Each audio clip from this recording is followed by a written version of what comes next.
A Conversation with John Conenna is sponsored in part by Venus Travel Incorporated in Chicago, the agency that has served the Chicagoland area for over 55 years, which is still owned and operated since 1968 by the Conenna family.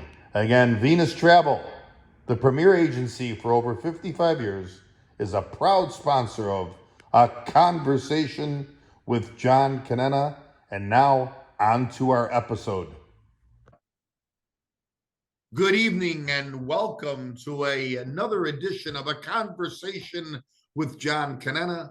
Tonight, we are totally honored to have as our guest tonight the former Chicago Cubs Major League Athletic Trainer, Tony Garofalo, who, of course, was with the Chicago Cubs from 1977 through 1986. Tony, of course, well respected in his field even before the Chicago Cubs and even after the Chicago Cubs. And, of course, that name that you heard through all those years between Jack Brickhouse and, of course, Mr. Harry Carey, as, of course, when Harry came in after 82, I could always still hear Tony Jack Brickhouse says, well, we're going to have Garofalo has to go out and look in the outfield right now as Mercer has just gone down. Good evening, Tony, and what's going on, young man? Nothing, John. Just pleasure to be here. Yeah, this is really great. I tell you, truly honored when you answered that email that I had sent you and that you would want to come on. I got to ask you, and a couple questions about this. You are St. Louis born and raised? Yes, born and raised in St. Louis. So it's safe to say that you were a St. Louis Cardinals fan at one time. Actually, my first 5 years in pro baseball, I worked for the Cardinals. Oh, wow. Okay. Yeah, I was in the minor leagues with the Cardinals. What years were those, Tony? 72 to 76. Wow. Okay. And when you say you were, of course, at the minor league affiliate, what was the minor league towns for the Cardinals? Well, I was in basically three towns. I was in St. Petersburg, Florida. I was in Sarasota, Florida, and then I spent 3 years in Little Rock, Arkansas. So I went from um, Class A ball to extended spring training to rookie ball. Spent 2 years in rookie ball, and then I went to Arkansas. Recording in progress. Yeah, sorry, Tony. No, sorry. Go ahead. Yeah, it was. I went to Double A in Little Rock, Arkansas. Wow. So that was my with the Cardinals. Wow, that is something that that's the one part I did not know about you. So you saw a lot of the players that were coming up basically for them that got in there probably into the late 70s, correct? Basically, that entire infield minus Ozzie Smith, I was within the minor leagues.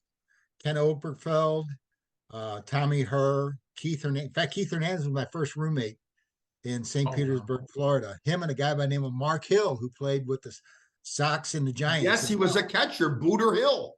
Yep, Booter. Yep, Booter Hill was my first roommates. Yeah, the catcher, exactly.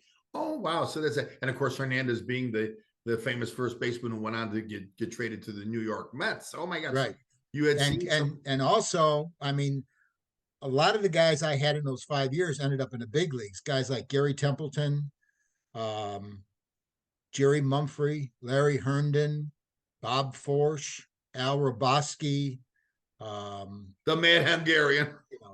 The list goes. The list just goes on and on. Practically that whole 82 team I had in the minor leagues. Wow, incredible.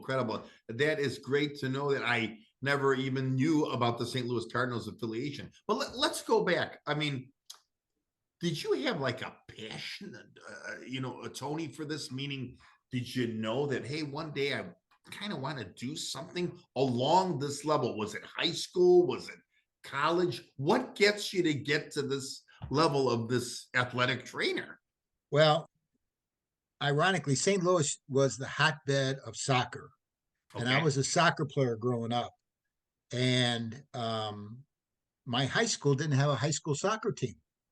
So all my friends were playing sports. I'm not built for football. I'm not built for basketball. So all my buddies were playing football. And the coach says, "Would you like to take a student athletic trainer course?" And I said, "Yeah, I could do that." So I could be around my buddies and everything. So I did that for 4 years in high school. And then I played like CYC, or it's like CYO up here, CYO, yeah. soccer down in St. Louis. And I was playing in the summer league after graduating from high school. I was going to play soccer in college. And about 2 weeks before I went away to college, I broke 3 ribs in a soccer game. So that put a damper on my soccer career. And when I went away to college, I couldn't run because of my ribs were still healing. And I just kind of told the coach, I said, "Hey, this is what I did in high school. If you ever Sure. need any help, let me know." So this is before athletic training was what it is today. And he let me be the athletic trainer. So I did that all through college as well. And again, you were, and what college again was this, Tony? It was when I went there, it was St. Benedict's College. St. Benedict's. Okay. And then it became Benedictine my senior year. So Got I it. was the first graduating class from Benedictine College in Atchison, Kansas. Oh, wow. Wow. And now you had to take the appropriate courses for the Well, athletic. back when I was learning to be an athletic trainer, they didn't have curriculums like they have now. So you had to spend 1,800 hours working under a certified athletic trainer. And my mentor, when I graduated, was a guy by the name of Bob Bowman. And Bowman was with the St. Louis Browns. And then prior to that, he was with after that, he was with the St. Louis Cardinals. So and I worked with him at St. Louis University in the off season for baseball. So Wow. I got my 1,800 hours working under him that I could sit for the certification exam. Yeah. So this was like that hands-on experience for you, correct? Yeah. Yeah. And Wow. which makes me sound like an old goat, but I think actually that was better than what they do today, because Okay. you had your hands on there. He would always, when we'd be in the athletic training room at St. Louis University, he would come up and say, "Okay, here's the injury. How would you treat it?" And then I would tell him what my thinking was, and he would say, "Well, that's okay, but take what you want to do and add this, and then we'll get to Wow. that end result a lot quicker." And I So gotta ask you. So were you pretty sometimes kind of spot on in some ways, or?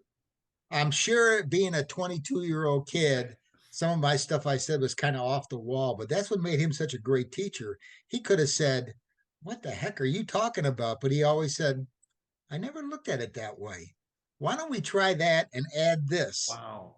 Yeah. And that really it builds your confidence as Sure. what you're doing, but you're also learning in the process. I'm so indebted to the man. He was just phenomenal. Yeah, instead of saying, "No, Garofalo, we're not going to do it this way." You're right. That's That right. was more of a constructive thing for you. That is fantastic. And of course, that old school person, because I've worked for my dad my whole life. I was always afraid of what you're doing this wrong. You're going to Yeah. do it, Yeah. my way. So Yeah. He after that, never said that. That's what was great about him. which was great, it makes it easier to do the work. I can Oh, imagine. yeah. Oh, Sure, yeah. sure. So then after that, is it when you start to ascend to another level? Was it in high school? Was it a high school thing, or was it a college thing, or? No, what happened was, when I was in my last year of college, I wrote letters to everybody because I really liked athletic training. And Sure. he was the only one that answered me with the Cardinals. I mean, I wrote to everybody, and he was the only one that answered me. And he hired me to work in St. Pete. And then, like I said, in the off season, I would work at St. Louis University because that was my home, and St. Louis was my home. So I would work with him in the off season. And one thing about him, when you worked with him, it was like the who's who of professional sports would come Got to it. see him. And like one of my first people I worked on was a guy by the name of, you'll know this name, Stan Musial. Oh, sure. One of the Yeah, greatest hitters in St. Louis in baseball history. Let's forget about yeah, Cardinal history, right? yeah. And he was my boyhood idol. So that Oh, would make wow. and Stan came in and he said, "Go ahead and take care of him." And I'm like, shaking, Sure. and it was great. And, guys like there was a major league umpire by the name of Richie Phillips. Oh, He yes. was he was a basketball official in the off season at the time, and he would come in and we would give him treatments. Or guy by the name of, you might remember, Ed McCauley, who was an NBA player and he was a star Yes. player, basketball player at St. Louis University. He would come in to see him, and all these old time players and athletes would come in to see him. And so it was like I was going to school treating these famous people. Wow. And Tony, if you don't mind me asking, like, we brought up Musial here, Macaulay, Phillips. I mean, when you knew you had to work on, was it intimidating? You being this young guy, was it oh God, here comes Musial. I don't want to Oh, screw up his tendon in yeah, his right arm.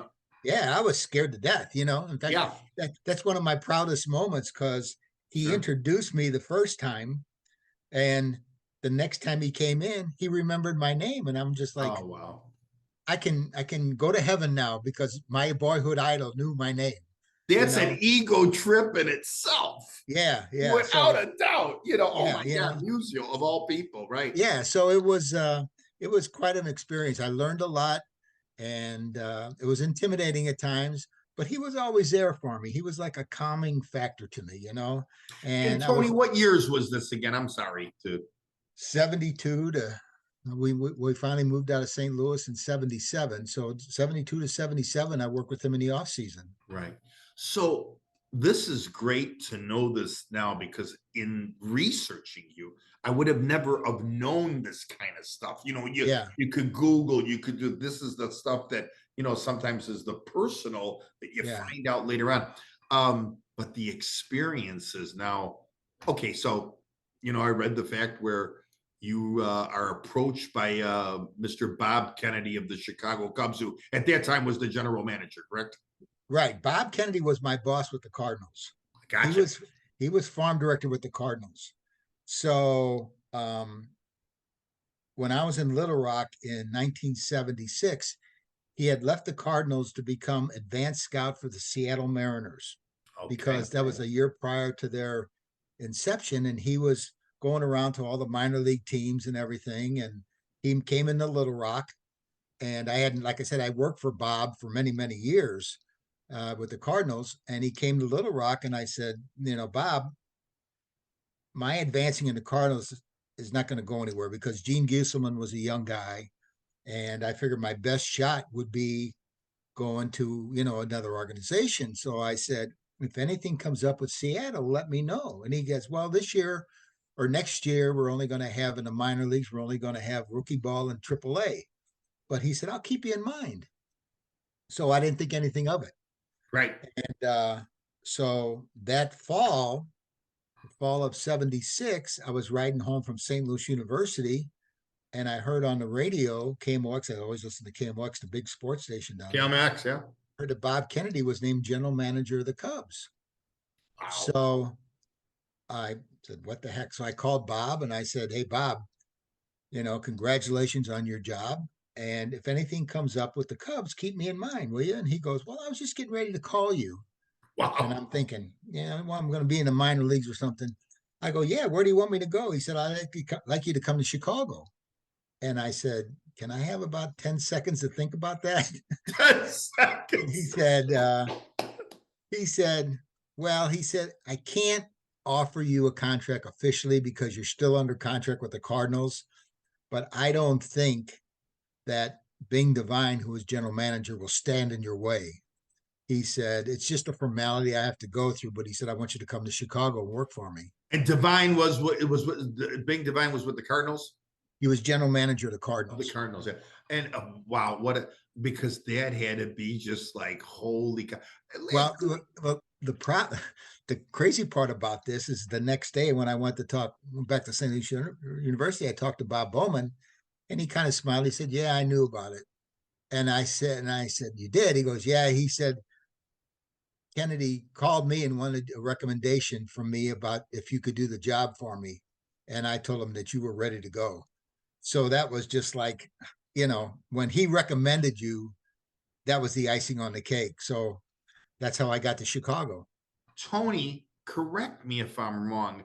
Was the gentleman before you, or maybe I'm confusing, was Jacob Suker?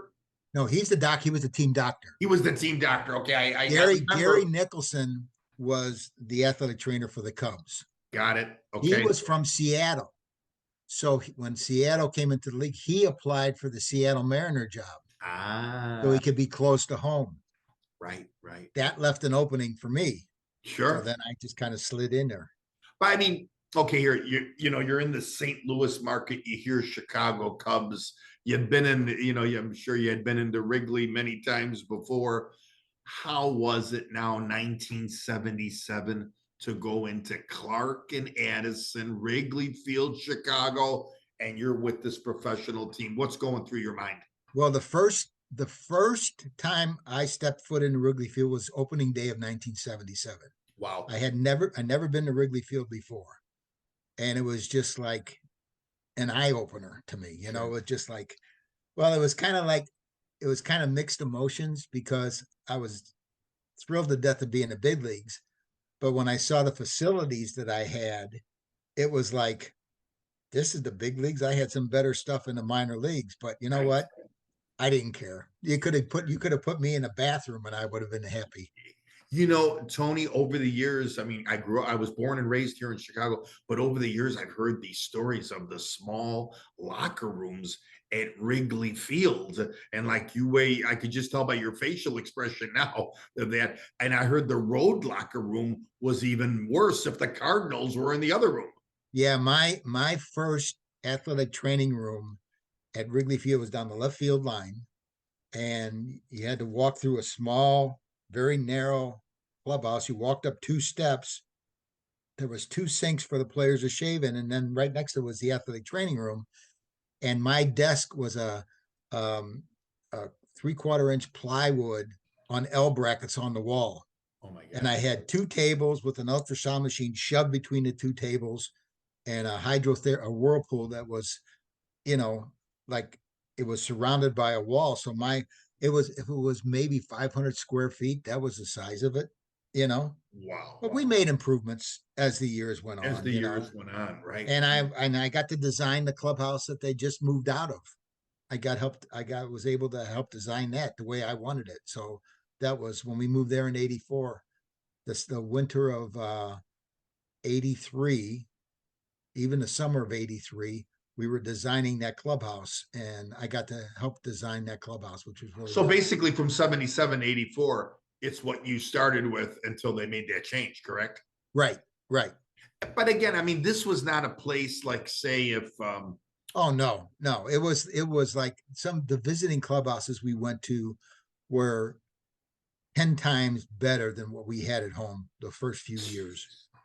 yeah. And so I mean, like basically it was, I mean, even I heard the shower facilities were not everybody could shower at the same time, We basically. only had 2 shower heads. 2 shower heads. Wow. Wow. And we went from in '84, we went from 2 shower heads to 12. It was like the Taj Mahal. The top, the Bellagio in Wrigley Field. Right, right, right. But incredible. So again, what I was getting at is like, let's say a guy like Mercer back then, or Manny Trio, who was on that 77 team. I mean, there wasn't a place to come in and say, hey, Tony, I'm going to go lift some weights. No weights. You weren't allowed to have weights in the clubhouse then. Wow. You know, they thought that would hinder baseball players if you worked with weights. Weights. Right. Yeah. Right. So basically, were you in that beginning year, you were there for, let's say, the injury, like say like Buckner's ankles, or a pitching, if Suter had the bad arm, or you had to do, these were the things, were these the things you were primarily working on that first year? Oh yeah. I mean, and we didn't have a lot of equipment. So it was basically, my craziness, my hands, and just trying to make do with what we had. Wow. So it was now it's just like difference of night and day. I got a tour of the facilities down in Mesa, of their facility down there. Their hydrotherapy room was bigger than our entire clubhouse we had. Wow. That's just a hydrotherapy room they have now. Jeez. So it's really changed. Well, a question for you, not to jump ahead, but was Hohokam Park better facility than Wrigley Field? No, it was worse. It was worse. Oh, geez. Yeah, because Ho Cam, the stands were right above the locker rooms. So at one end of the locker room, you couldn't even stand up because it was pitched like this. Oh, geez. So that's where you put all the storage, was back at the lower part of that And here place. I'm thinking, because it's in Arizona, it's more a little bit more state of the art, but it wasn't. It, Right. it, Right. it wasn't. So to go back to that first year with the Cubs, I mean, you walk into this Wrigley Field opening day, and of course, as the season progresses, you were the home and away trainer, correct? You went with the team everywhere it went. Oh yeah. Yeah. I Yeah, lived with them for 10 years, right, 7 days a week. right, exactly. So, like again, you had talked about, you had worked on Musial, Phillips, and that McCauley. When these first injuries starting happening, but now you're with this major league club, was it intimidating? Was it stressful? Was it, when somebody went down, what was your posturing in your mind? And you know what? By that point, see, in spring training in 77, my first major league spring training, Bob Kennedy brought in Al Schuneman. And Schuneman was the head trainer for the Cubs from 1951, from 1951 to 1972. Oh, wow. So Shuney had been around the block. And I was very fortunate in my career. I had three of the best athletic trainers in baseball as mentors. I had Bob Bowman, had Al Schuneman, and I had a guy by the name of Gus Mock. Gus Mock was the athletic trainer for the Yankees in their glory days of the late 40s and 50s, Okay. and then went to the Mets in 60 with Casey Stengel. So I had these three mentors that I learned a little bit from each one. And in my first spring training, Al was there. And the reason he was there was Bob brought him in. I was 26 years old. You're young, yeah. And, I was this young kid scared to death of seeing Major League Baseball players and working with them my first spring training. And Shuney was there as a calming down factor for me. Sure, He sure. would always say, you know what, they're no different than anybody else you ever worked on. They're just, their name's in the paper a little bit more. And he said they make a little bit more money than everybody else. They weren't making the salaries that they do now. But Sure. he said, you just treat them like everybody else. And that's all they expect. The same problems you saw in the minor leagues, you're going to see at the major league level. You're going to have the same anxieties with the athletes. You're going to have the same problems with the athletes. You just treat them all the same. And he said, you don't treat the stars any different than you do the 27th man on the roster. And that was great advice for me. Yeah, I mean, that definitely gives you the confidence. Yeah. Of course, we're not mentioning any names, but I mean, of course, that 77 team, and I'm sure you had to see so many injuries. I make the comment to people every day because I'm seeing such, I don't know, which I want to get into in this interview. I hope we can get to it. Can you honestly say that, let's say that first year team or the 78 team or even the 84 team that went to the playoffs with the Padres, a lot of those guys played hurt the whole year, correct? I mean, before they even went on the disabled list? Oh, yeah. Oh, yeah. I mean, we basically had to keep Suter, basically tie him down, not to pitch. I mean, you got to remember when he was in relief, he would come in the seventh inning with one out and pitch the seventh, eighth, and ninth inning, and he would do it like 6 days in a row if he had to, you Right. know, and that's when he developed that muscle tear in his back that we had to sideline him finally. Yeah. But, Was that first year, Tony, with Suda? Yeah. Was that the first year? Yeah. Yeah, I think it was. I don't know if it was the first or second year. I can't remember, but He was, he was, of course, famous for that split finger. yeah, he was a workhorse, Yeah, But you know what? The biggest thing I had to learn was you had to gain the respect of the players, you know. And I think I did that by treating everybody the same. And they know that they could tell me anything that I wouldn't be running back and telling the front office. exactly. You know, You almost became like their confidant, correct? I was. Yeah.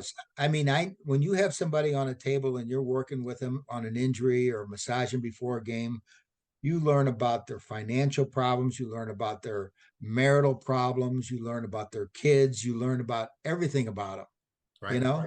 and all you do is just sit there and listen, and you just, kind of throw a little bit of, humor in it and that kind of stuff. Sure. But You you know, gain their respect and you gain their friendship, Tony, I have to tell you real quick, you're kind of like the barber when you go to the barber. You're gonna or the bartender at the at the tavern. bartender at the bar. You kind of gain their friendship, and at the same time you gain their respect because they know they can tell you anything, that you won't be running upstairs. It's almost like when you're in this job, you're straddling the fence. Your management, Sure. but you still got to be friends with the players. But you don't want to get too friendly with the players because the management or think you might be hiding stuff from them. Gotcha. You know, and if push came to shove, I'd side with management. But unfortunately, I was never put in. Well, I was put in that position one time. We had gotten a player, and we released him, and he said that he was hurt and he shouldn't have released him. And I kept daily records of everybody I treated. So when Bob was the general manager at the time, he said, "How often did this player come in for treatment?" And I looked at my records and I said, "According to my records, he never came in one time." He said, "Perfect. That's all I needed." Right. So That was like the witness, okay, and the proof. You were the judge and jury. Case right, closed. Right. right, There was no leg to stand on.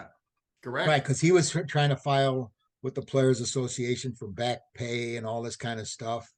And if he was hurt, and if I would have said, yeah, he came in these days for treatment, then he would have had to pay him.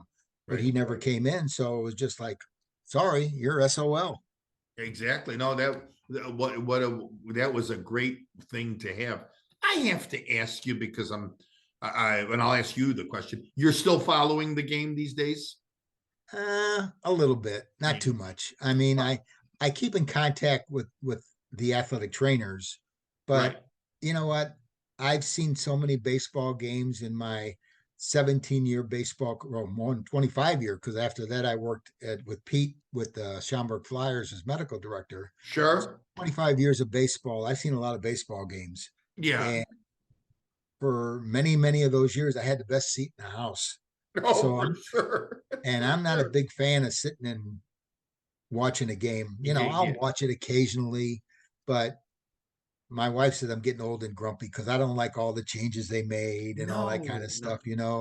And I talked to some of the. In fact, I was just at a golf outing in memory of Bill Campbell Oh, that yes. passed No. away, and I Yes. talked to quite a few old players there, and it was a guy like Timmy Stoddard, and Eric Right Soderholm. hander, Yeah, and Steve Braun, they were all there at this thing and talk to these old players, and it's just like old times. Sure. It's Sure. they're friends now. I want to ask you a question, and it's in your field. Last night I'm more of a White Sox fan these days. I happened to watch Giolito. He went into the sixth inning with about 98 pitches, and he was throwing a no-hitter for the Sox against the Yankees last night. And of course, I know it's 99 pitches. And they had to bring in another guy for the seventh, and they brought in a guy for the eighth, and they brought in a guy for the ninth. Back in your day when you had a guy like Rick Russell on that team, there were no pitch counts, correct? Sometimes in spring training there were. Yeah. They get people in shape. The problem today is these players are getting so much bigger and so much stronger that they really are more prone to injuries. My feeling is, and they really, the biggest thing I notice is in the fifth inning now, starting pitchers look over their shoulder to make sure there's somebody warming up. Back when I was there, pitchers would fight if they were taken out before like the seventh or eighth inning. Sure. They Sure. hated them. They wanted to go nine. I mean, Yeah. Fergie was unbelievable. Yeah. And you know what? To stop you right there, I want to talk about Jenkins, who, of course, who came back during your tenure in 1982 to about 83 before that 84 championship team. I saw him pitch against Gibson in 71 opening day. They supposedly, Phil Regan says in an article that him and Gibby, 40 degrees at Wrigley Field, were up to about 160 pitches, and these guys were still humming. And yeah, and they probably were. But I think now there's so much. I think the ownership is kind of protecting themselves because they got so much money invested in these guys that if they do get hurt, they're still going to have to pay them. And you're paying somebody $5 million to sit on the sidelines. And they have so many things now to diagnose injuries. Like when I started, we had no MRIs, we had x-rays. And if somebody had a bad shoulder, you just sat out. If they didn't get better, you released them. Right. Now they have, the Tommy John surgery and all that kind of stuff for elbows. And they have the diagnostics are so much better now and they can prevent a lot of injuries. But before, they never had all those diagnostic things. It was basically gut feeling and what x-rays and the doctors had with their expertise. And now they have everything at their disposal. I mean, the athletes are just as good, but I think they're a little bit more conditioned now than when I was, because it's just with the times, baseball has really changed, everybody has conditioning coaches and, for many years I was a staff of one. Now the Cubs have a staff of 11 of doing what I did, So, and that shows you how much more they have involved now. They have 2 conditioning coaches. They have 2 massage therapists. They have 2 physical therapists that travel with them. They have this whole staff, Sure. But I just think players now are bigger, stronger, and they make more money. So now they're more cautious on how they're going to make sure these guys are able to compete. I mean, what was it the other day? Somebody pitched a complete game for the Cubs, which was the first one that happened in since like 7 or 8 years. Yeah, it was Stroman, the right-hander. Yeah. He pitched a complete game before. If you didn't get a complete game on a win, then there's something wrong. You had a guy like Suter coming in the 7th, 8th, and 9th inning. Sure. Sure. And if you had a no-hitter, you'd stay in there until they got a hit, and then they bring somebody in. They didn't worry about pitch counts. Tony, in all the years you did this, especially in all the years you did it, if it was the minor league level to the professional level till '86, were most of the injuries, the majority of the injuries were with pitchers? No, we had a lot of injuries from different people. I mean, we had Bobby Bonds in 1981. The last game he ever played as a professional ball player was with the Cubs in Pittsburgh because we got him in a trade. Yes. In June of '81. We were playing in Pittsburgh and he was batting 4th. He missed batting practice, so he showed up just in time for the game. First inning, we went down 1-2-3. The bottom of the first, he went to make a diving catch, and he had a fractured dislocation on his right hand. The little finger of his right hand went from here down to here. So we took him to the hospital. He was in a cast. We went on strike right after that. Yes. And I don't think he played another game after that. Wow.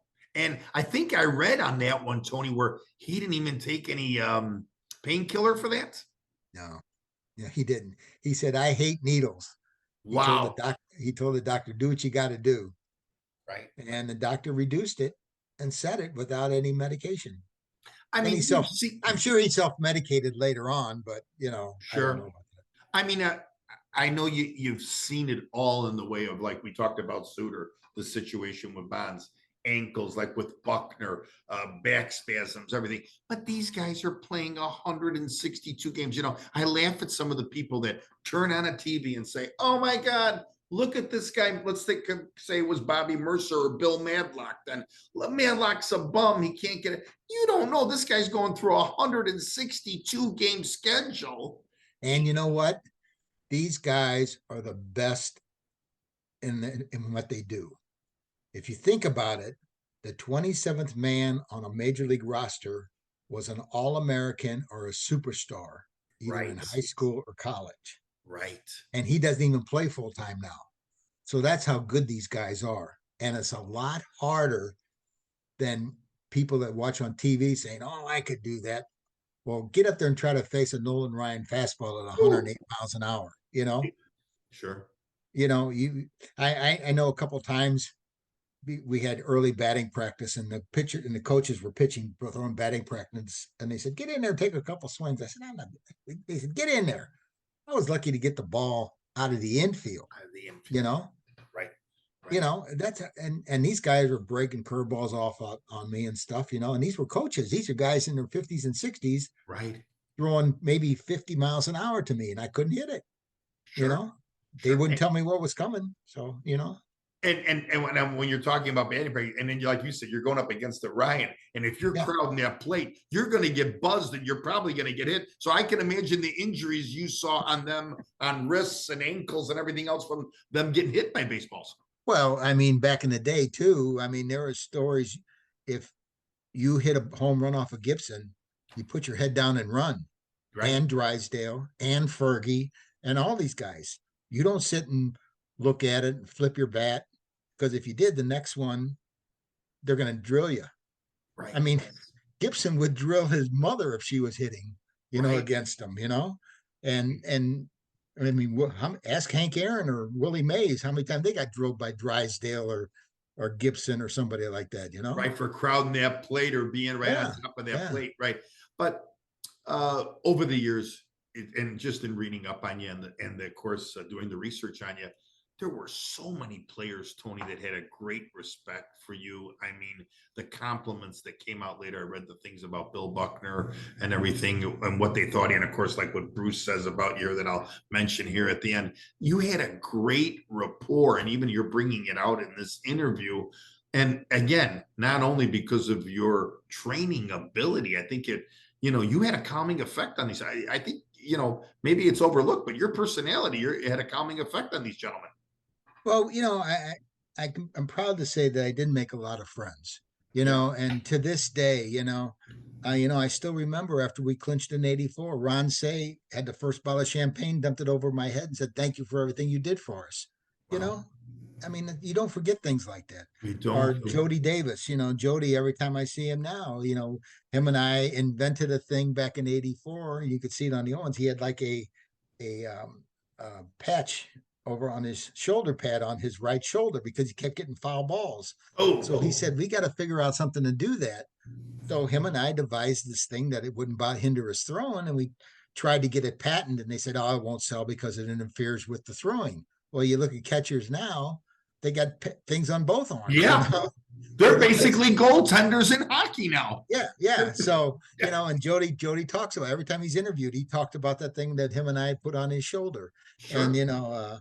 and Bruce, and, I see, like when I saw Timmy Stoddard, it was Sure. just like, oh, home week, and Timmy, we talked about stuff, and he thanked me for everything I did in '84. Even this is 40 years later, they Yeah. still remember that kind of stuff. So it kind of makes me proud, that I had effect on these guys, and when they did something good, maybe I had a little bit of something to do with that, No, I'm sure you did. I got to and ask you.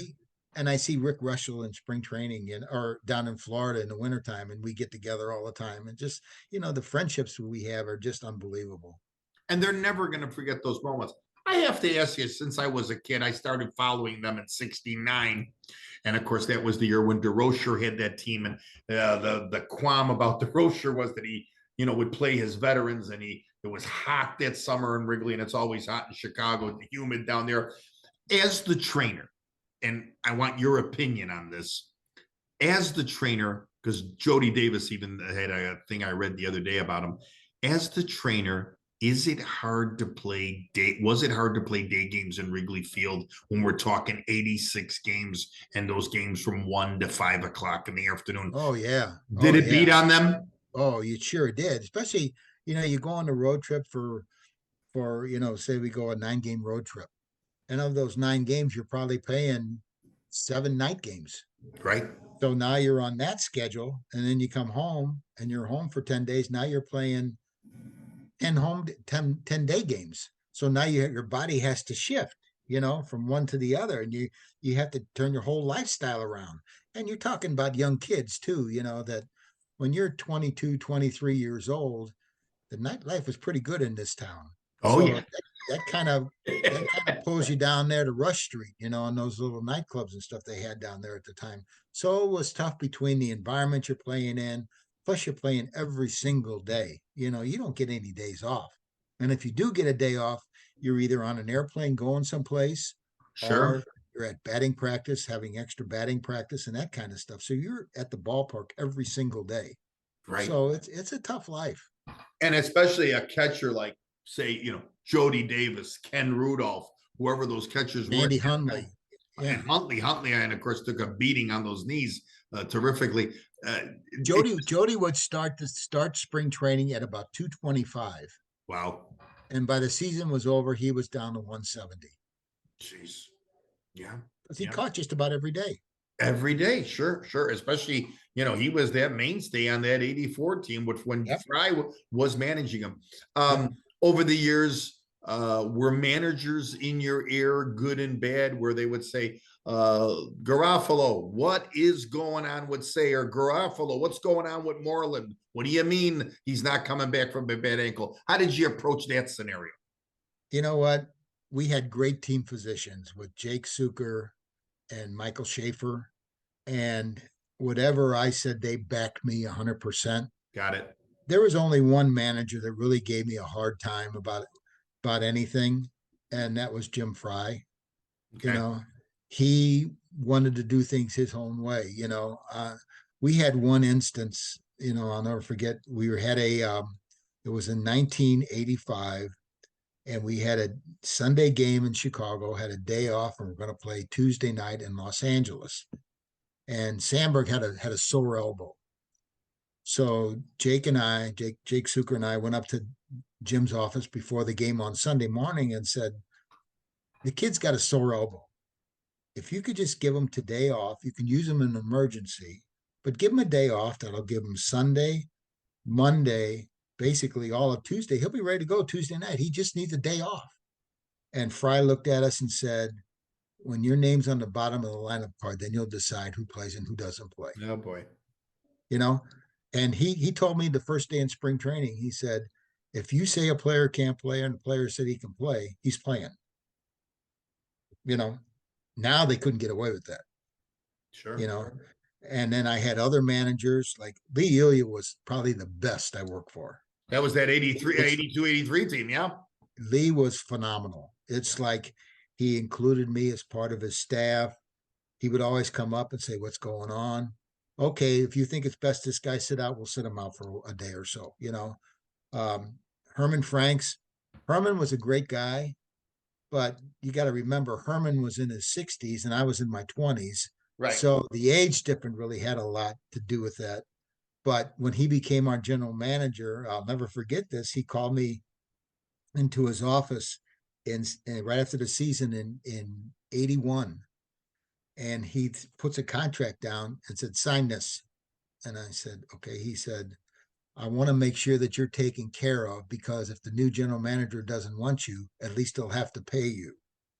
So he made sure I had a contract. You talk about the ultimate compliment. Yeah, right there. Right there. Tony, Herman Franks was the 1970. Was it Jim Marshall then Franks came in to replace him, or was Franks the manager? It was Herman was there. Then he got fired. Then Joey Malfitano took over. Joey came out, yeah. And then Preston Gomez came in 79. Yes. And Preston was there a half a year. And then, or was it 80? I don't know. He was there a half a year. Then Joey took over, and then Joey was there for a couple of years. And then Dallas came, and then Lee Ilya came, and then he got fired, and then Charlie Fox took over.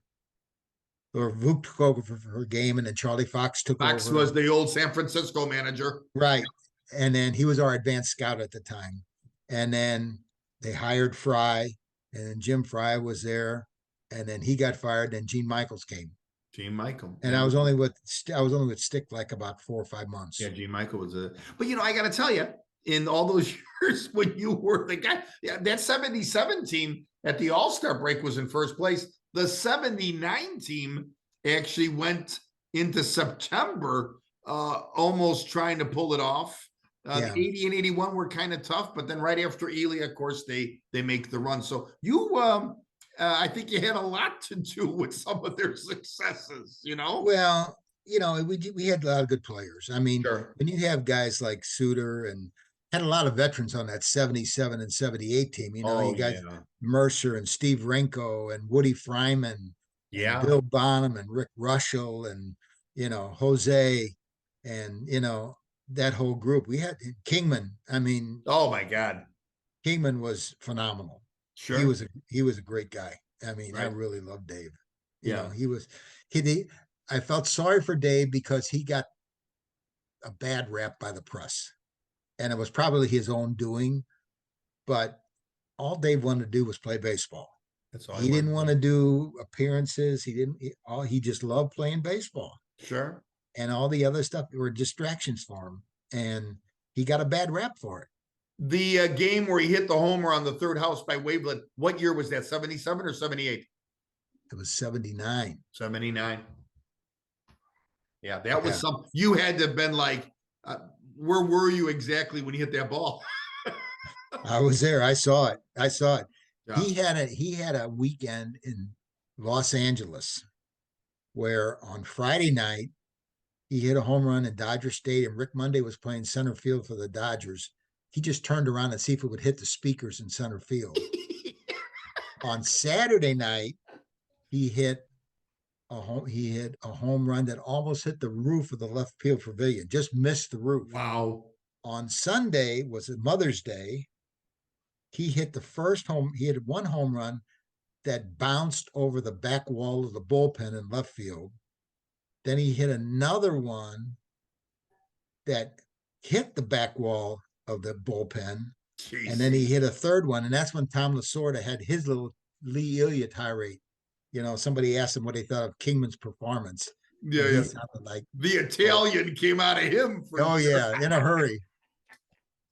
Well, listen, I could talk to you for another hour here because, and I'm going to just say this to you now, but I usually end it with 5 questions. They're 1-word answers, or you want to labor at them, you can, but usually 1 word. I want to end it with these 5 things, questions. Who was that early mentor that really helped you the most? That's question 1. That early Bob mentor Bowman. that you aspired to. Bob Bowman. Bob Bowman. You had mentioned him here earlier in the interview tonight. In those years, it's question 2, in those years from 77 to 86 on the north side, I got to put you a little bit on the spot. Who was your favorite Cub team? What was my favorite Cub Yeah, team? that favorite year from 77 to 86. I'm putting you. Got to be 84. Yeah, that was a great bunch. Yeah. That was a great bunch. Even the backups on the bench, when you have guys like Davey Lopes and Richie Hefner on your bench that are not playing every day, were Dad on that Bosley. bench. Dad Bosley. Oh my God. Yeah, sure. A favorite movie you like to watch that you could watch 200 times, or as soon as me and you get off this, you'll go and watch it. What's your favorite movie of all time? Sports or non-sports? Non-sports. The Man Who Shot Liberty Valance. Okay, never saw this. Is something that worth watching? John Wayne, Lee Marvin, Oh, Woody Strode, Andy Devine. and again, the title, Tony? The Man Who Shot Liberty Valance. Okay. Western? It's a black and white movie. All right. Vera Miles. Oh, yes. Who was in Psycho? Yeah. Yeah. Oh, okay. One I'm going to put on my list. Your proudest moment as a Cubs trainer?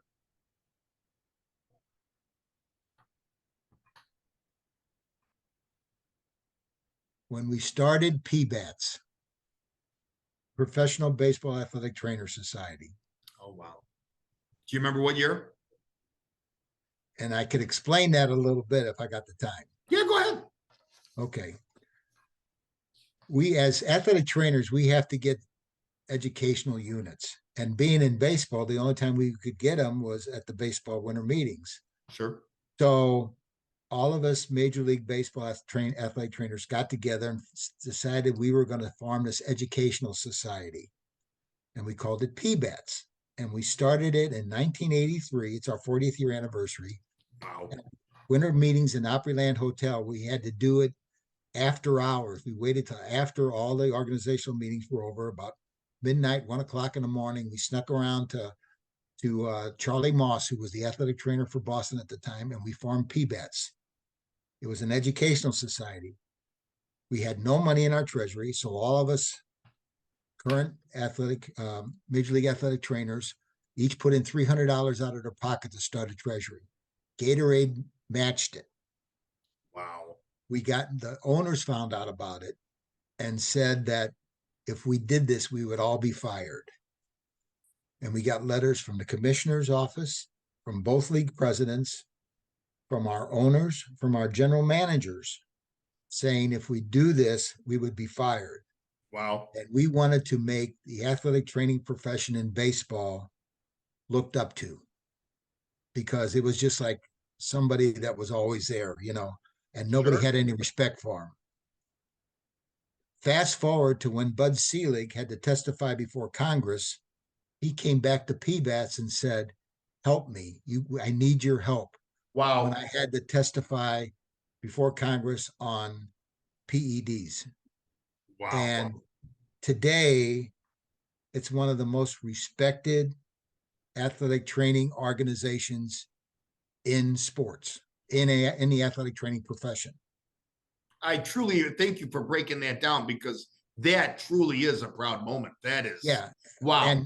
And in 2000 and I guess it was 15, they bought us rings with Major League's permission, Major League Baseball's permission, and all the charter members got one. And it has our PBATS insignia on it, and it has our names, the teams we were affiliated with, Major League Baseball logo, our years of service, with a little baseball with a C in it, showing that we're charter members. And what's good about those, there's a finite number of people that can get those. You have to have 10 years of Major League service, and you have to be retired 5 years. 5 years. So right now, there are only 30 of those rings out there, maybe 30 or 35. Wow. And nobody else can get them. And so I don't have a World Series ring, but to me, that's better than a World Series ring. You better believe it. Everybody got World Series rings. Yeah. Only certain people get these. Certain people get these. Yeah, that's the honor of honors. That's the honor of yeah. Yeah. Incredible. I've been lucky to work in 2 All-Star games. I'm in 3 Halls of Fame, but that is that's the honor. Yeah, you're also in that St. Louis University Hall of Fame, correct? No, I'm in the Illinois Athletic Trainers Hall of Fame, the Great Lakes Athletic Trainers Association Hall of Fame, the Benedictine College Sports Hall of Fame, the first athletic trainer in 150 years of the college. Wow. They put in there. Yeah. And then I've been nominated for induction into the St. Louis Sports Hall of Fame. Well, that's what I meant. I'm sorry. Yes. I haven't got it yet. But, with all those accolades and stuff, that PBATS is that is something. And Tony, I'm sure you're not that far away from going in that St. Louis one. All right. Well, the icing on the cake with the PBATS was about a month and a half ago, we have a PBATS Hall of Fame. Wow. It is now in Cooperstown. Wow. Thank you truly for breaking that down, Yeah. It was beautiful. Last question of the evening. Yeah. Your place to take Mrs. Garofalo, your favorite Chicago restaurant. Oh. I'm going to break it down even more. Your favorite Italian Chicago restaurant. So it's for both paisans. I know the place. I can't think of the name of it. It's right off of Rush Street. Okay. It's another senior moment's happening in my head. I can see it. It's like, because when my son got married, he had his rehearsal dinner there. Okay. And it's right near the Weber Grill restaurant down there downtown. It's not Quartino's, is it? No, it's got like 3 names. Osteria? Yes. I think it's an Osteria something. I know my wife would remember the name. Yeah. That's a place. That's the place. Fantastic food. Oh, unbelievable. Yeah. A stereo something. Yes, Osteria something. I just can't remember the other 2 words. Correct. Right. Yeah. Tony, I truly want to thank you for coming on. I will hope that we could do this again somewhere down the road. I'd like to have you back for a part 2, because this was something I could have kept going on and on, but I got to tell you, your career, not only with the Chicago Cubs, Your career speaks for itself from that early start to now. And thank you for bringing up the moments that you brought up. Just fantastic work. You are still remembered and always respected from a lot of the, your peers and players and everything. This was just a fantastic read about you. And Tony Garofalo, we need more Tony Garofalos, and I truly thank you for tonight. Well, thank you very much for those kind words. It's been a great career, and have no regrets, and I loved every minute of it. But I'm happy being a papa right now. Yeah, and you look great, by the way, my friend. You look great. Thank you. All right, everyone, we'll get this out in a couple days here so we can all rewatch this great interview with the Chicago Cubs trainer, former Chicago Cubs trainer, Tony Garofalo. And thank you. Thanks, John. Thanks, Tony.